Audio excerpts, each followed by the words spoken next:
আপনাদের স্বাগত জানাই আমি আমার কথা শুনবার জন্যে। আজকে বাংলাদেশ জাতীয়তাবাদী দল বিএনপির ভারপ্রাপ্ত চেয়ারম্যান তারেক রহমানের এক রাজসিক প্রত্যাবর্তন ঘটেছে বাংলাদেশে। 17 বছর আগে তিনি নিপীড়ন নির্যাতনের মধ্য দিয়ে নির্মম অত্যাচারের মুখে অনেক গ্লানি নিয়ে এবং তার মাথায় চাপিয়ে দেয়া অনেক কলঙ্ক নিয়ে দেশ ছাড়তে বাধ্য হয়েছিলেন। যুক্তরাজ্যের 17 বছরের রাজনৈতিক আশ্রয় শেষে তিনি আজকে দেশে ফিরলেন লক্ষ কোটি জনতার অভ্যর্থনার মধ্য দিয়ে। গোটা বাংলাদেশ থেকে ঢাকায় তাকে মানুষ এসে স্বাগত জানিয়েছে। কয়েক ঘন্টা লেগেছে বিমানবন্দর থেকে সমাবেশস্থলে তার পৌঁছতে। সমাবেশের সংক্ষিপ্ত বক্তৃতার শেষে তিনি তার মায়ের সঙ্গে এভার কেয়ার হসপিটালে দেখা করেছেন এবং সমাবেশে বক্তৃতা দেওয়ার মধ্য দিয়ে তিনি তার পরিকল্পনার কথা বলেছেন। পরিকল্পনা কি সেটা বলেননি। মার্টিন লুথার কিংকে উদ্ধৃত করেছেন, বলেছেন মার্টিন লুথার কিং যেমন বলেছিলেন আই হ্যাভ এ ড্রিম, তারপরে তিনি বলেছেন আই হ্যাভ এ প্ল্যান। এবং সেখানেই তিনি থেমে থাকেননি, তিনি পুরো বিষয়টাকে নিজের মধ্যে সীমাবদ্ধ রাখেননি। তারপরেই বলেছেন উই হ্যাভ এ প্ল্যান। একটা জাতীয় ঐক্যের কথা বলেছেন, ধর্ম, বর্ণ, গোত্র, পাহাড়ের মানুষ, সমতলের মানুষের ঐক্যের কথা বলেছেন, একটা গণতান্ত্রিক বাংলাদেশ গড়বার কথা বলেছেন।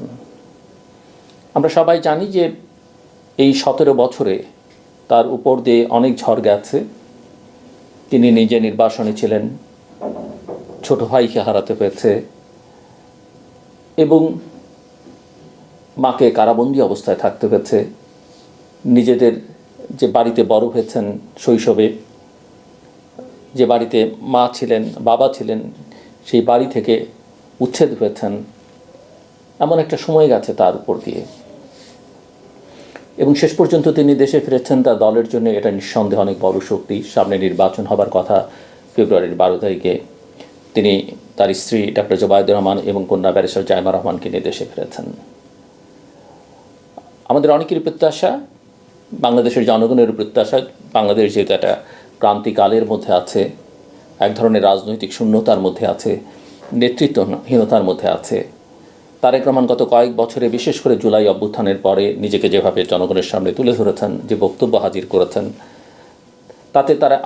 তাতে আগে যারা তাকে পছন্দ করতেন না, তার নিন্দা করতেন, সমালোচনা করতেন বা ভিন্ন মত পোষণ করতেন, এমনকি তার প্রতিপক্ষ রাজনৈতিক দলগুলো গত কয়েক মাসে, বলা যেতে পারে বছরে, তার প্রতি আস্থা রেখেছেন। যেহেতু তিনি মধ্যপন্থার রাজনীতির একটা ঘোষণা দিয়েছেন, উদার গণতান্ত্রিক রাজনীতি করতে চান, বাংলাদেশের সকল মত পথের মানুষ যারা শুভবুদ্ধি সম্পন্ন, তারা মনে করেন এই রাজনৈতিক শূন্যতায়, যেখানে প্রায় বেগম খালেদা জিয়া এবং শেখ হাসিনার রাজনৈতিক যে সময় সেটার সমাপ্তি ঘটতে চলেছে, সেখানে তারেক রহমানের ছাড়া আর কোনো ক্যারিশমেটিক লিডার নেই। এবং তারেক রহমান দীর্ঘদিন পশ্চিমে থেকে, যুক্তরাজ্যের মতো দেশে থেকে যেই ওয়েস্টমিনিস্টার টাইপ ডেমোক্রেসি আমরা ফলো করতে চাই, যদিও করতে পারি কি পারি না সেটা নিয়ে বিতর্ক আছে, সেখানে 17 বছর থেকে নিঃসন্দেহে সবাই বিশ্বাস করতে চান যে গণতন্ত্রের যে ভ্যালুসগুলো সেগুলো তিনি ধারণ করেছেন।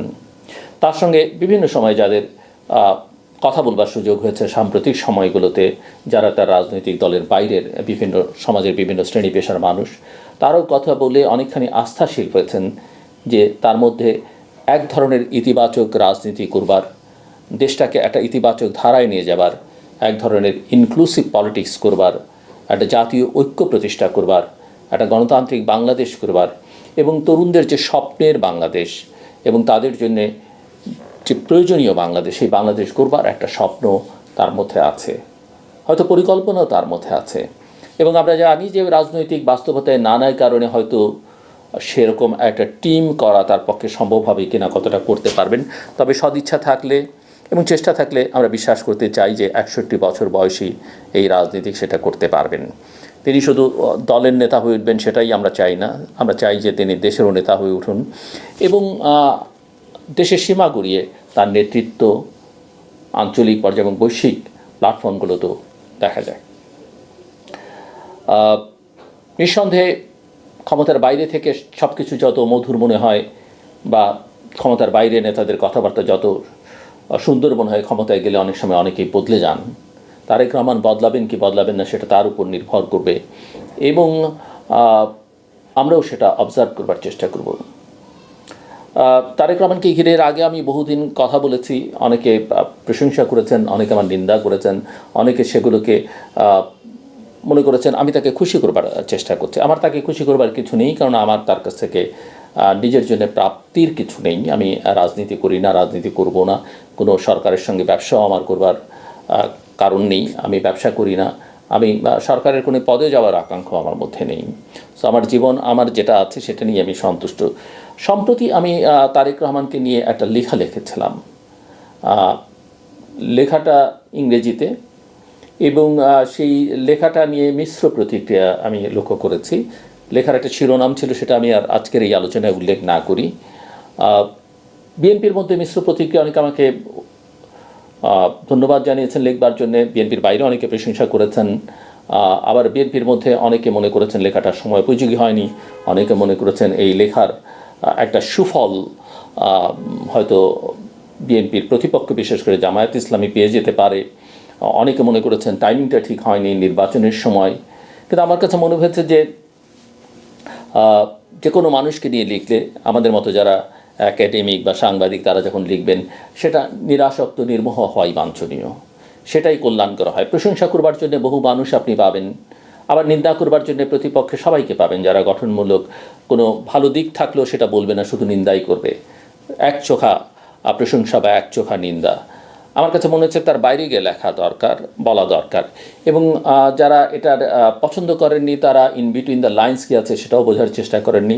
ফলে এমনও হয়েছে, আমি শুধু এটুকু বলে রাখি, বেশি কিছু বলতে চাই না, যে পত্রিকা কর্তৃপক্ষকে তারা ফোন করে লেখা শিরোনাম পর্যন্ত বদলাতে বাধ্য করেছেন। আমি আশা করব মিস্টার তারেক রহমান ভবিষ্যতে এইসব বিষয়ে খেয়াল রাখবেন। এটা তার জানবার কথাও নয়, খেয়াল রাখবারও কথা নয়, কিন্তু তার দলের মধ্যে এরকম প্রবণতা আছে এবং কে কার দ্বারা আদিষ্ট হয়ে করছেন, কার প্রভাব কতখানি, এটা সবসময় সংবাদ মাধ্যমের বা সবার বোঝার কথা নয়। যদি আমি মনে করি সংবাদ মাধ্যমেও এইসব কথাবার্তায় নিজেদের নড়াচড়া করা উচিত নয়, নিজেদের সিদ্ধান্ত পরিবর্তন করা উচিত নয়। তবে আমি যে শিরোনামটি দিয়েছিলাম সেটা মূল প্রিন্টেড ভার্সানে ছিল, অনলাইন ভার্সানে অনেকক্ষণ ছিল, পরে চেঞ্জ করে সেটাকে একটু মডিফাই করে শুধু শিরোনামটাতেই সংবাদপত্র কর্তৃপক্ষ বা এডিটোরিয়াল বোর্ড তারা শিরোনামটা পাল্টেছিলেন কিছুটা তারেক রহমানের প্রশংসাসূচক শিরোনামই। কিন্তু শিরোনাম আমার কাছে মনে হয় একজন সাংবাদিক সে সবসময় ক্যাচি হওয়া দরকার, স্ট্রাইকিং হওয়া দরকার, এটা যেন অ্যাট্রাক্ট করে রিডারদের, সেরকম হওয়া উচিত। যাই হোক, আমি সেই লেখাটাকেই আবার একটু আপনাদের সামনে, যেহেতু ইংরেজিতে অনেকে হয়তো পড়েনইও, পড়বার সুযোগ হয়নি, আমি একটু আপনাদের সামনে তুলে ধরতে চাই যে আমি সেখানে কী বলবার চেষ্টা করেছি। আমরা এমন একটা সময়ের মধ্যে আছি, আমরা সবাই জানি যে একটা অদ্ভুত এবং অস্বস্তিকর সন্ধিক্ষণে দাঁড়িয়ে আছি বাংলাদেশ। জুলাইয়ের গণ অভ্যুত্থানের মাধ্যমে একটা অধ্যায়ের অবসান ঘটেছে, কিন্তু পরবর্তী অধ্যায়টি এখনও কিন্তু আসলে শুরু হয়নি। কিন্তু তা কী ধরনের হতে পারে তার একটা লক্ষণ আমরা দেখতে পাই। রাজনীতি যেন হালকা ভাসমান অনিশ্চিত, দেশ অপেক্ষা করছিল দীর্ঘদিন, শুধু একটি নির্বাচনের জন্য নয়, বরং একটা দিক নির্দেশনার জন্যে, একটা কণ্ঠের জন্যে, এমন একজনের জন্যে যিনি একদিকে অস্থির এবং ক্ষুব্ধ তরুণ প্রজন্মের সঙ্গে কথা বলতে পারবেন, আবার অন্যদিকে ক্লান্ত ও হতাশ প্রবীণদের সঙ্গেও সংযোগ স্থাপন করতে পারবেন। এমন সময় কিছু নাম বারবার ফিরে আসে, সেই নামগুলোর একটি হলো তারেক রহমান। নিঃসন্দেহে, আমি আগেও বলি, এই মুহূর্তে এর কোনো বিকল্প কোনো নাম আমাদের সামনে নেই এবং দেশের অভ্যন্তরীণ রাজনীতিতে তিনি দীর্ঘদিন ধরেই আলোচনার কেন্দ্রবিন্দু। যদিও তিনি বছরের পর বছর, অর্থাৎ প্রায় 17 বছর দেশের বাইরে অবস্থান করেছেন, এক সময় তাকে ঘিরে থাকা বিতর্কই সব কিছু আড়াল করে ফেলেছিল। এরপর আবার এমন সময় এসেছে যখন তার অনুপস্থিতিরই সব আলোচনাকে ছাপিয়ে গেছে। আওয়ামী লীগ সরকারের পতন এবং তার বিরুদ্ধে থাকা মামলাগুলো নিষ্পত্তির পর অনেকেই তার দেশে ফেরার জন্য অপেক্ষা করছিলেন এবং তিনি ফিরবেন করেও ফিরতে পারেননি। অবশেষে আজকে তিনি ফিরলেন এবং এই ফেরাটা এক ধরনের রাজস্বীয়, এত ঐতিহাসিক স্বদেশ প্রত্যাবর্তন বাংলাদেশের মানুষ খুব কমই দেখেছে, বাংলাদেশের ভেতরে কিংবা পৃথিবীর অন্য কোনো পরিমণ্ডলে। আর এই যে তিনি ফিরলেন না এতদিন, তার এই না ফেরাটাই বা এই অনুপস্থিতিটাই আবার অনেকের কাছে একটা গল্পের অংশ হয়ে উঠেছিল। বর্তমান রাজনৈতিক বাস্তবতায় সৎভাবে তাকালে দেখা যায় যে বাংলাদেশে এমন খুব কম ক্যারিসমেটিক নেতা আছেন যারা এখনও জাতীয় পর্যায়ে মনোযোগ আকর্ষণ করতে পারেন। শেখ হাসিনা নির্বাসনে শারীরিক সীমাবদ্ধতার কারণে বেগম খালেদা জিয়া রাষ্ট্র পরিচালনার অবস্থানে নেই। গণ অভ্যুত্থান থেকে উঠে আসা যে তরুণ নেতৃত্ব, যারা পরে একটা রাজনৈতিক দলও গড়েছেন, তারা উদ্যমী কিন্তু অনির্ভরযোগ্য। আজ বিএনপির ভেতরে সহাবস্থান করছে তিনটে প্রজন্ম: শহীদ প্রেসিডেন্ট জিয়াউর রহমানের প্রতিষ্ঠাতা প্রজন্ম, বেগম খালেদা জিয়ার সংগঠিত এবং সংহত করার প্রজন্ম, এবং দমন পীড়ন ও 2024 সালের ঘটনা প্রবাহে রাজনৈতিকভাবে জাগ্রত একটা ডিজিটাল তরুণ প্রজন্ম। এই তিন প্রজন্মের সঙ্গে স্বাভাবিকভাবেই সংযোগ স্থাপনের সক্ষমতা একমাত্র তারেক রহমানেরই আছে। তিনি বহন করেন এক অনন্য পারিবারিক ইতিহাস, আমরা সবাই সেটা জানি। তার বাবা ছিলেন সেনাপ্রধান, মুক্তিযোদ্ধা, সেক্টর কমান্ডার, একটা ফোর্সের অধিনায়ক, পরবর্তী সময়ে রাষ্ট্রপতি, এবং বাংলাদেশে বলা হয়ে থাকে, তার দল বলে থাকে যে বহুদলীয় গণতন্ত্রের প্রবক্তা, অর্থাৎ বহুদলকে রাজনীতি করবার সুযোগ দিয়েছিলেন বাকশাল পরবর্তী সময়ে। তার মা বেগম খালেদা জিয়া, তিনি একজন শক্তিশালী রাজনৈতিক নেত্রী, আপসীন নেত্রী হিসেবে যিনি পরিচিত, যিনি 3 বার প্রধানমন্ত্রী হিসেবে দায়িত্ব পালন করেছেন। এই উত্তরাধিকার যেমন আসা জায়গায় তেমনি বিপুল চাপও তৈরি করে। বাংলাদেশে যেখানে পরিবার এবং ইতিহাস রাজনীতির সঙ্গে গভীরভাবে জড়িয়ে আছে, এই উত্তরাধিকার একসঙ্গে শক্তি ও বোঝা দুটোই। তবে যে বাংলাদেশ ছেড়ে তিনি গিয়েছিলেন, অর্থাৎ তারেক রহমান গিয়েছিলেন, সেই বাংলাদেশ আর আজকের বাংলাদেশ এক নয়। দেশটি এখনও এক গভীর পরিচয় সংকটে ভুগছে। আমরা আসলে কে? আমরা কি নিজেদের মূলত ইসলাম দিয়ে সংজ্ঞায়িত করি? আমরা কি বাঙালি নাকি বাঙালি মুসলমান? আমাদের আবেগী, ভূগোল ও সাংস্কৃতিক উদ্বেগ গড়ে উঠেছে এই বাস্তবতায় যে পৃথিবীতে মুসলিম সংখ্যাগরিষ্ঠ দেশগুলোর মধ্যে বাংলাদেশই একমাত্র দেশ যার 1000 মাইলের মধ্যে আর কোনো মুসলিম সংখ্যাগরিষ্ঠ রাষ্ট্র নেই। যে কেউ এই দেশকে নেতৃত্ব দিতে চাইলে এই টানাপোড়েনের প্রতি সংবেদনশীল ও আন্তরিক বোঝাপড়া থাকা অপরিহার্য। আন্তর্জাতিক গ্রহণযোগ্যতার প্রশ্নটি আরও গভীর বলা যেতে পারে। পশ্চিমা রাজধানী এবং আঞ্চলিক শক্তিগুলোর চোখে তারেক রহমান দীর্ঘদিন ধরেই রাজনৈতিক অস্থিরতা ও দুর্নীতির অভিযোগের ছায়ায় ছিলেন এবং সেভাবেই তাকে দেখা হয়েছে। এই ধারণা ন্যায্য হোক বা অন্যায্য, তা দীর্ঘস্থায়ী হয়েছে। আন্তর্জাতিকভাবে প্রশ্নবিদ্ধ আরেকজন নেতার ভার বাংলাদেশ বহন করতে পারে না। আজকের দিনে কূটনীতি শুধু পররাষ্ট্রনীতি নয়, এটি আস্থা, স্থিতিশীলতা ও বিশ্বাসযোগ্যতারও প্রশ্ন। তারেক যদি নিজেকে একজন বৈধ জাতীয় নেতা হিসেবে প্রতিষ্ঠা করতে চান, তবে বিশ্ব তার দিকে যেভাবে তাকায় সেটি বদলাতে হবে। তাকে প্রমাণ করতে হবে যে তার ভবিষ্যৎ তার অতীতের মধ্যে আবদ্ধ নয়। এবং আমরা সেই চেষ্টা তার মধ্যে হয়তো খানিকটা এখনও দেখতে পাই, কিন্তু এটাই শেষ কথা নয়। তবে সবচেয়ে বড় বাধাটি লুকিয়ে আছে তার নিজের রাজনৈতিক সংস্কৃতির ভেতরেই। রাজনৈতিক সিদ্ধান্ত গ্রহণ এবং ব্যক্তিগত ঘনিষ্ঠ মহলের মধ্যে তাকে একটি স্পষ্ট সীমারেখা টানতে হবে। বছরের পর বছর ধরে বিএনপির ভেতরে ও বাইরে সমালোচকেরা বলে আসছেন তার ঘনিষ্ঠ কিছু ব্যক্তির প্রভাব অস্বাভাবিকভাবে বেশি ছিল বিগত দিনগুলোতে, এবং বিশেষ করে 2001 থেকে 6 যখন বিএনপি ক্ষমতায় ছিল। এই ধারণা সঠিক হোক বা অতিরঞ্জিত হোক, এটাই ছিল তার সবচেয়ে বড় ক্ষতির জায়গা। যদি তিনি দেশ পরিচালনার আকাঙ্ক্ষা পোষণ করেন, তবে সেই অধ্যায় আর ফিরে আসতে পারে না। একজন জাতীয় নেতা কখনোই অপ্রত্যক্ষভাবে নির্বাচিত নয় বা প্রত্যক্ষভাবেও নির্বাচিত নয়, বা রাজনীতির ভেতরকার মানুষ নয়। প্রকৃত রাজনীতিক নয়, বা প্রকৃত জ্ঞানী গুণী বুদ্ধিমান নয়, শিক্ষিত নয়, বিশেষজ্ঞ নয়, এমন কয়েকজনের উপর নির্ভরশীল বলে মনে হতে পারেন না। বাংলাদেশের একজন ত্রাণকর্তা প্রয়োজন নেই, প্রয়োজন হচ্ছে ভারসাম্য। এমন একজন নেতা যিনি শুনতে পারেন, প্রতিষ্ঠানকে শক্তিশালী করেন, মেরুকরণ কমান এবং বিশৃঙ্খলাকে শান্ত করেন। তাহলে তারই কি ভবিষ্যৎ হতে পারেন যদি তিনি নিজেকে বদলান, উন্মুক্ততা গ্রহণ করেন, আত্মবিশ্বাসের সঙ্গে বিশ্বের সঙ্গে কথা বলেন এবং প্রমাণ করেন যে তিনি তার ভুল থেকে শিক্ষা নিয়েছেন। তিনি কি ভয়াবহ হয়ে উঠতে পারেন? হ্যাঁ, যদি তিনি আবার পুরনো ধাঁচ, পুরনো নেটওয়ার্ক ও পুরনো প্রবৃত্তিতে ফিরে যান। আরেকটি পরিবর্তন অপরিহার্য। তারেক রহমান যদি বাংলাদেশকে নেতৃত্ব দিতে চান, তবে শুধু বিএনপির নেতা হিসেবে থাকলে চলবে না। একজন জাতীয় নেতাকে পুরো দেশের সঙ্গে কথা বলতে হবে, এবং কথা বলতে হয় সমর্থক, সমালোচক এবং অনিশ্চিত নাগরিকদের সঙ্গেও।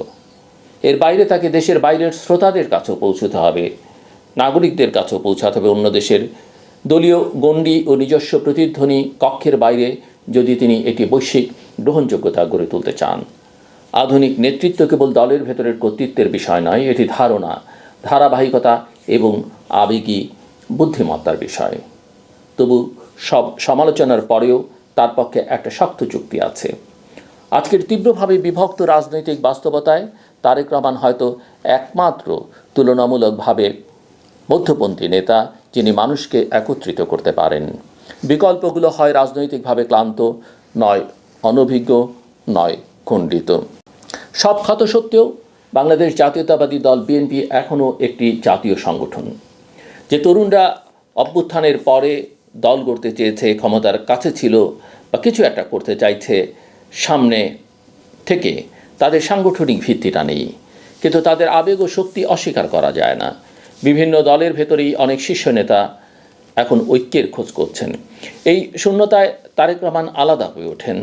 তিনি নিখুঁত বলে নয়, বরং কারণ আর কেউ একসঙ্গে পরিচিতি, সাংগঠনিক প্রভাব এবং প্রতীকী শক্তি বহন করেন না। অতীত মুছে ফেলা যায় না। হাওয়া ভবনের যুগ তার ছাপ রেখে গেছে। কিছু অভিযোগে সত্যিকারের ভুল সিদ্ধান্তের প্রতিফলন ছিল, আবার কিছু অভিযোগ রাজনৈতিক প্রতিপক্ষের অতিরঞ্জনও ছিল। তবু বাংলাদেশ এখন এমন এক নতুন পর্বে প্রবেশ করছে যেখানে রূপান্তর ও আন্তরিকতা থাকলে দ্বিতীয় সুযোগের সম্ভাবনাও তৈরি হতে পারে। নির্বাসন ধারণাকে নরম করে, দূরত্ব স্পষ্টতা এনে দেয়, বিরোধিতা মানুষকে আরও মানবিক করে তুলতে পারে। তারেক রহমানের সামনে এখনও বাংলাদেশের ভবিষ্যৎ নতুনভাবে গড়ে তোলার অন্যতম বড় সুযোগ রয়েছে। যদি প্রবাস জীবন তাকে বিনয়ী করে থাকে, শক্ত করে থাকে এবং তার দৃষ্টিভঙ্গিকে বিস্তৃত করে থাকে। বাংলাদেশের একজন ত্রাণকর্তা দরকার নেই, দরকার ভারসাম্য। এমন একজন নেতা যিনি তরুণ ও প্রবীণ উভয়ের আস্থা অর্জন করতে পারেন, যিনি আশা ধরে রাখেন, আবার এটাও বোঝেন যে দেশ ক্লান্ত। তাহলে কি তিনিই ভবিষ্যৎ হতে পারেন যদি তিনি নিজেকে বদলান, উন্মুক্ত হন, বিশ্বের সঙ্গে আত্মবিশ্বাসের সঙ্গে কথা বলেন এবং প্রমাণ করেন যে তিনি তার ভুল থেকে শিক্ষা নিয়েছেন। তিনি কি বিপর্যয় ডেকে আনতে পারেন? হ্যাঁ, যদি তিনি আবার পুরনো ধাঁচ, নেটওয়ার্ক এবং প্রবৃত্তিতে ফিরে যান। বাংলাদেশে এখন এই দুই পথের মাঝখানে দাঁড়িয়ে তারেক রহমান নিজেই তার অতীত সত্তা এবং সম্ভাব্য ভবিষ্যৎ নেতার মাঝের একটি সেতু। বহুদিন পর এই প্রথম তিনি নিজেই প্রায় সম্পূর্ণভাবে দায়ী তিনি কোন পথে হাঁটবেন এবং সেই পথ ভালো, ভয়াবহ নাকি কুৎসিত হয়ে উঠবে। আমার কথা শুনবার জন্যে আপনাদের অসংখ্য ধন্যবাদ। আপনাদের